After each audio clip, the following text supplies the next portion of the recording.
മോദി ഗവൺമെന്റും BJP ഗവൺമെന്റും, മോദി നയിക്കുന്ന BJP ഗവൺമെന്റ് കഴിഞ്ഞ 11 വർഷത്തിലധികമായിട്ട് ഇന്ത്യ ഭരിക്കുന്നു. അവർക്ക് കിട്ടിയ ഏറ്റവും വലിയ സെറ്റ് ബാക്കാണ് ഇന്ന് പാർലമെന്റിൽ വനിതാ റിസർവേഷനും, അതായത് ഡീലിമിറ്റേഷൻ, ഇതെല്ലാം കൂടി ഒരുമിച്ച് അങ്ങോട്ട് അവതരിപ്പിച്ചു. നല്ല പോലെ അങ്ങ് തോറ്റു. 3-2 ഭൂരിപക്ഷം ഉണ്ടെങ്കിലേ ഭരണഘടനയിലുള്ള ഈ സംഭവങ്ങൾ മാറ്റാൻ പറ്റുകയുള്ളൂ. നല്ല പോലെ അങ്ങ് തോറ്റു. നാണം കെട്ട തോൽവി, ചരിത്രപരമായ തോൽവി ഏറ്റുവാങ്ങി. ചോദ്യമുണ്ട്, ഇതിൻ്റെ ആവശ്യമുണ്ടായിരുന്നു? ഒരാവശ്യമില്ലായിരുന്നു. 2023 ഇതേപോലൊരു സ്പെഷ്യൽ സെഷൻ വിളിച്ചിട്ട് വനിതാ റിസർവേഷൻ ബില്ല് കൊണ്ടുവന്നു. അത് മാത്രം കൊണ്ടുവന്നു. അത് ഈ പറഞ്ഞ പ്രതിപക്ഷത്തിൻ്റെ എല്ലാം സപ്പോർട്ടോടുകൂടി അത് പാസ്സാക്കി. അത് പാസ്സാക്കി കഴിഞ്ഞപ്പോഴാണ് BJPക്കാരും മറ്റുള്ള ആൾക്കാർ, RSS എല്ലാം കൂടെ ഗവൺമെന്റിന്റെ മുകളിൽ ക്വസ്റ്റ്യൻ മാർക്കിലോട്ട് അങ്ങ് പോയി. എന്താ സംഭവം? ഈ പറയുന്ന ഒറ്റ ഒരാൾ പോലും ജയിച്ച് അവർക്കൊന്നും ടിക്കറ്റ് കിട്ടത്തില്ല. കാരണം 33% അത് റിസർവേഷനായിട്ട് പോകും. അത് കഴിഞ്ഞ് ഈ പറയുന്ന BJP നേതാക്കൾ ഒന്നും തന്നെ ഇന്ത്യൻ പാർലമെന്റിൽ വരുത്തില്ല. ഇവർക്ക് ഈ പറയുന്ന രീതിയിലുള്ള സ്ത്രീകളെ നർച്ചർ ചെയ്തെടുക്കാനുള്ള സമയവും കിട്ടിയില്ല. അത് ഇംപ്ലിമെന്റ് ചെയ്യാതെ ഇങ്ങനെ പോയി അതങ്ങ് ലാപ്സായി. അപ്പം അതിൽ നിന്ന് മറികടക്കാൻ വേണ്ടിയാണ് ഡീലിമിറ്റേഷൻ, അതായത് പാർലമെന്റിൽ സീറ്റുകൾ കൂട്ടുക. അതിൻ്റെ ഭാഗമായിട്ട് വീണ്ടും ഡീലിമിറ്റേഷൻ ഇതെല്ലാം കൂടെ ക്ലബ് ചെയ്തിട്ട് ഇന്ത്യൻ പ്രധാനമന്ത്രിയും BJPയും കേന്ദ്രം ഭരിക്കുന്ന പൊളിറ്റിക്കൽ പാർട്ടികളെല്ലാം കൂടെ ചേർന്ന് അത് കൊണ്ടുവരുവാൻ ശ്രമിച്ചു. സ്പെഷ്യൽ സെഷൻ വിളിച്ച വലിയ ഡിബേറ്റ് നടന്നു. അതായത് ഈ ഡിബേറ്റിനകത്തൊരു കാര്യം മനസ്സിലാക്കുക, ഗവൺമെന്റ് നാണം കെട്ടു. പല ചോദ്യങ്ങൾക്ക് ഉത്തരവില്ലാതായി. കാരണം ഡീലിമിറ്റേഷന് മുമ്പ് ഗവൺമെന്റ്, അതായത് എവിടെ ഇന്ത്യയിൽ എങ്ങനെ ഈ ഡീലിമിറ്റേഷന് മുമ്പ് ചെയ്യേണ്ടത്, ആദ്യം വലിയൊരു സെൻസസ് നടത്തുക. കാരണം 2011 സെൻസസിന് ശേഷം ഈ കോവിഡ് ആയതുകൊണ്ട് സെൻസസ് നടന്നില്ല. അപ്പൊ സെൻസസ് നടന്നു കഴിയുമ്പോൾ ജാതി സെൻസസ് നടക്കും. ഇത് സെൻസസ് എല്ലാം വന്നു കഴിയുമ്പോൾ കൃത്യമായിട്ട് ഗവൺമെന്റിന് പബ്ലിക്കിന് മുമ്പിൽ കണക്ക് വെക്കേണ്ടി വരും. യഥാർത്ഥ സെൻസസ് വന്നു കഴിഞ്ഞാൽ നാണം കെട്ടുപോകും ഇപ്പോഴത്തെ കറണ്ട് കണ്ടീഷൻ അനുസരിച്ച്. അതുകൊണ്ട് അത് നടത്തിയില്ല. പ്രത്യേക ഒരു സുപ്രഭാതത്തിന് ഈ ഒരു സംഭവം ബില്ലെടുത്തുകൊണ്ട് വരുന്നു.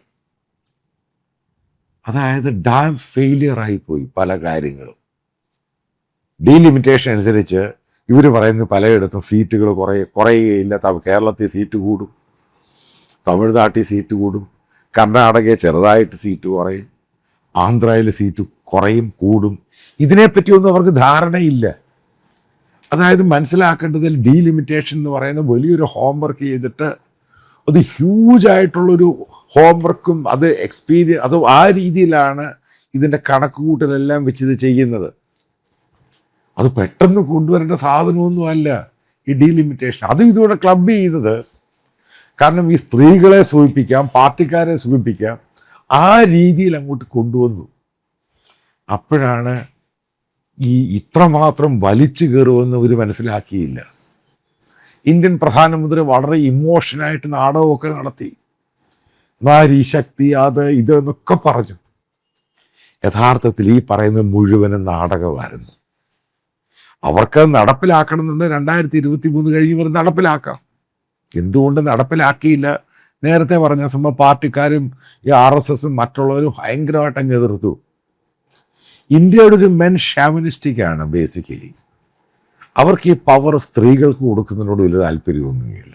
അത് കോൺഗ്രസ് പാർട്ടി ആണെങ്കിലും BJP ആണ്, ഇന്ത്യയിലെ പൊളിറ്റിക്കൽ പാർട്ടി അങ്ങനെ തന്നെയാണ്. അപ്പം ആ ബില്ല് ലാപ്സായിപ്പോയി 2023. അപ്പം ഇത് ഡെലിബറേറ്റ് ആയിട്ട് ലാപ്സ് ആക്കുക, ഇത് കളയുക, ഇത് നിലനിൽക്കാൻ പാടില്ല. ഗവൺമെന്റിന് കൃത്യമായിട്ട് അറിയാം അവർക്ക് 3-2 ഭൂരിപക്ഷം കിട്ടത്തില്ല. ഈ പറയുന്ന സ്റ്റേറ്റുകളെല്ലാം എതിർക്കുമെന്നും അറിയാം. നിങ്ങൾ മനസ്സിലാക്കുക, ഇത് കൊണ്ടുവന്ന് വല്ലതും BJPക്ക് ഭൂരിപക്ഷം കിട്ടി നടപ്പിലാക്കിയിരുന്നെങ്കിൽ തമിഴ്നാട്ടിൽ പിന്നെ ഇന്ത്യയുടെ കൂടെ കാണുന്ന കാര്യം സംശയമാണ്. കാരണം തമിഴ്നാടിൻ്റെ എത്രമാത്രമാണ് GDP, സൗത്ത് ഇന്ത്യൻ സ്റ്റേറ്റുകളാണ് ഇന്ത്യയുടെ GDPയുടെ 38% തരുന്നത്. ജനസംഖ്യയിൽ കുറവാണ്, കാരണം എഡ്യൂക്കേറ്റഡ് ആണ്. നോർത്ത് ഇന്ത്യയിൽ എഡ്യൂക്കേഷൻ കുറവാണ്, ജനസംഖ്യ കൂടുതലാണ്.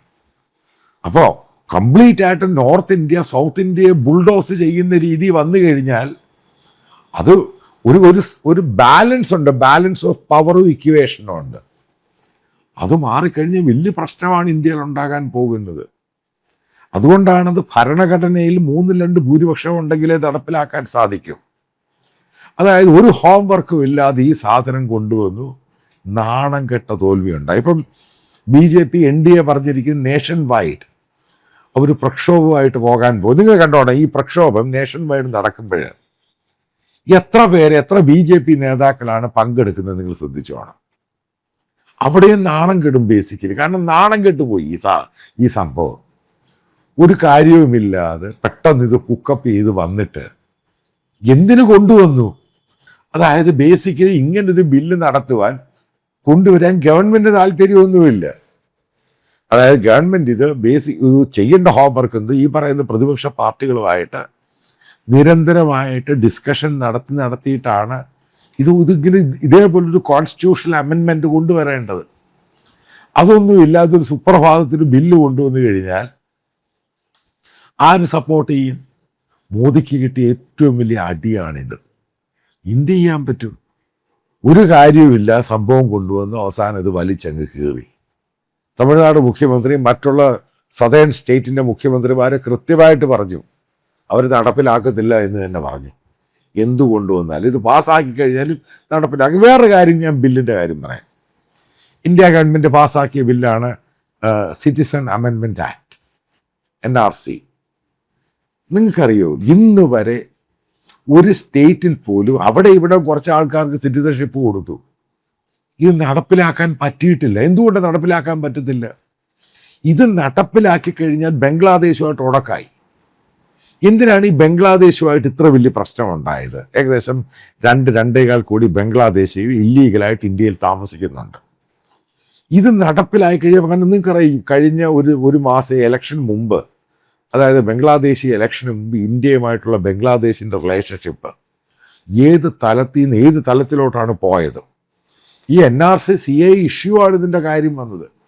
ഇന്ത്യ ഗവൺമെൻറ്റിൻ്റെ മുഷീദാബാദ്, അവിടെ ഒരു വേലി പോലും കെട്ടാൻ പറ്റത്തില്ല. അത് കെട്ടിക്കഴിഞ്ഞാൽ ബംഗ്ലാദേശുമായിട്ട് ഉടക്കായി. ബംഗ്ലാദേശിനെ ശത്രുവായിട്ട് ഇന്ത്യക്ക് മുന്നോട്ട് കൊണ്ടുപോകാനും പറ്റത്തില്ല.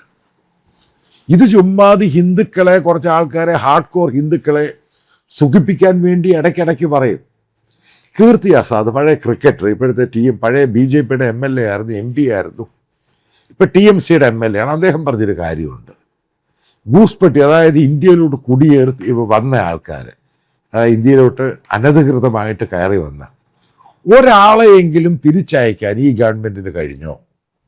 കഴിഞ്ഞ 10-11 വർഷമായിട്ട് ഈ ചോദ്യം ഞാൻ നിങ്ങളോട് ചോദിക്കാം.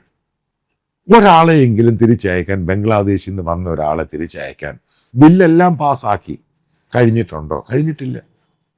കഴിയാത്തതിൻ്റെ കാര്യം തൊടാൻ പറ്റുക, അതേക്ക് തൊടാൻ പറ്റില്ല സംഭവത്തിൽ. അതതിൻ്റെ കാര്യം. തൊട്ട് കഴിഞ്ഞാൽ ബംഗ്ലാദേശുമായിട്ട് ഇഷ്യൂ ആയി.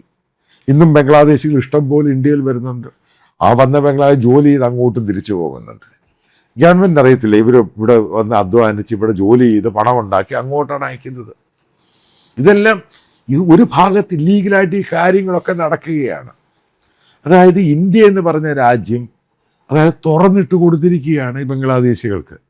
ഈ പറയുന്ന റൈറ്റ് വിങ് പൊളിറ്റീഷ്യൻ, RSSും BJPയുടെ ആൾക്കാർക്ക് ഒന്ന് വിരലനക്കാൻ പറ്റും ഇവർക്കെതിരെ. അനക്കിക്കഴിഞ്ഞാൽ പ്രശ്നമാണ്. അതാണ് അതിൻ്റെ ഇഷ്യൂ എന്ന് പറയുന്നത്. അതേപോലെ തന്നെ അത് കംപ്ലീറ്റ് ഫെയിലിയറായ സംഭവമാണ്. ആസാമിലെയും വെസ്റ്റ് ബംഗാളിലെ ഇലക്ഷനിൽ ഇതിനെപ്പറ്റി വീണ്ടും പറയും. യഥാർത്ഥത്തിൽ ഇത് ഇംപ്ലിമെൻ്റ് ചെയ്യാൻ ഒരു ഗവൺമെൻറ്റിനെ കൊണ്ട് കഴിയത്തില്ല. അതാണ് ഇതിൻ്റെ യഥാർത്ഥ ചിത്രമെന്ന് പറയുന്നത്. സുപ്രീം കോർട്ട് പറഞ്ഞിട്ടാണ് ഈ ബില്ല് പാസ്സാക്കുന്നത്. എന്നിട്ട് എത്ര പേരെ തിരിച്ചയച്ചു? ഒരാളെ പോലും തിരിച്ചയച്ചിട്ടില്ല. എത്ര നാളായി ഈ സംഭവം തുടങ്ങിയിട്ട്? ഇന്ത്യ വലിയ പ്രക്ഷോഭങ്ങളൊക്കെ കണ്ടതാണ്. ഇതേ ഉള്ളതിൻ്റെ കാര്യം. അതായത് ഈ പറയുന്ന പല ബില്ലുകളും പലതും പാസ്സാക്കി. ഇതൊന്നും നടപ്പിലാക്കാൻ ഇന്ത്യയെ കൊണ്ട് കഴിയത്തില്ല. എല്ലാ ആൾക്കാരും വിചാരിച്ചു BJP വന്ന് ഇതൊക്കെ നടക്കുമെന്ന്. ഒരു പുല്ലും നടക്കും. ഞാൻ ഒരു ഉദാഹരണത്തോടെ പറയാം. ആർട്ടിക്കിൾ 370 അത് നടപ്പിലാക്കി. അതായത് കാശ്മീരിനുള്ള സ്പെഷ്യൽ പ്രിവിലേജ് എല്ലാം എടുത്ത് കളഞ്ഞ് ഇന്ത്യയുടെ ഒരു സ്റ്റേറ്റ് ആക്കി മാറ്റി. എനിക്കറിയാവുന്ന എൻ്റെ പല സുഹൃത്തുക്കളും അതായത് കാശ്മീരിൽ പോയി സ്ഥലം വാങ്ങാൻ ശ്രമിച്ചു. അതായത് BJPയുടെ ഗവർണർ ഇരുന്ന സമയത്ത്, പിന്നീട് ഇപ്പോഴാണ് ഫറൂഖ് അബ്ദുള്ളയുടെ മോൻ അവിടെ മുഖ്യമന്ത്രിയായിട്ടിരിക്കുന്നത്, ഒമർ അബ്ദുള്ള. ഈ ഗവർണർ അവിടെ ഭരിച്ചുകൊണ്ടിരുന്ന സമയത്തും അവിടെ പോയി ലാൻഡ് വാങ്ങിയിട്ട് കാശ്മീരിൽ പോയി രജിസ്റ്റർ ചെയ്യാൻ പോലും പറ്റത്തില്ലായിരുന്നു. കാരണം അവിടുത്തെ ബ്യൂറോക്രാറ്റ്സ് സമ്മതിക്കത്തില്ല. കാരണം ഏറ്റവും കൂടുതൽ മുസ്ലിംസാണ്, കാശ്മീരികളാണ്. ഈ പറയുന്ന പല ആൾക്കാരും കാശ്മീരി പണ്ഡിറ്റുകൾ ഇവിടുന്ന് അവിടെ തിരിച്ചു പോയി സെറ്റിൽ ചെയ്യാൻ സമ്മതിച്ചിട്ടില്ല.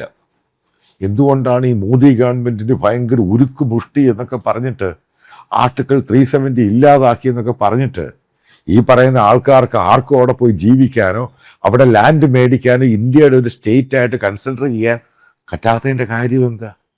അത് നടക്കില്ല. ചില കാര്യങ്ങൾ പറഞ്ഞു കഴിഞ്ഞാൽ അതേ ഉള്ളൂ. അതേപോലെ നടക്കാത്തൊരു സംഭവം കയറ്റിക്കൊണ്ടുവന്നിട്ട് പാർലമെൻറ്റിൽ തോറ്റു. ഇതേപോലെ തന്നെ CAA NRC നടപ്പിലാക്കാൻ, അതേപോലെ പല ബില്ലുകളും നടപ്പിലാക്കാൻ പറ്റത്തില്ല. ഇതൊക്കെയാണ് ഗവൺമെൻറ് കാണിക്കുന്നത്. അത് ചെയ്തു, ഇത് ചെയ്തു. ഇതൊക്കെ അടിസ്ഥാനപരമായിട്ട് നടക്കാത്ത കാര്യങ്ങളാണ്. അത് ചുമ്മാ പൊക്കിപ്പിടിച്ച് അത് വലിയ സംഭവമാക്കി കൊണ്ടു കിടക്കുന്നു. ബേസിക് ആയിട്ടുള്ള ഇന്ത്യയുടെ കാര്യങ്ങൾ നോക്കി മുന്നോട്ട് പോവുക.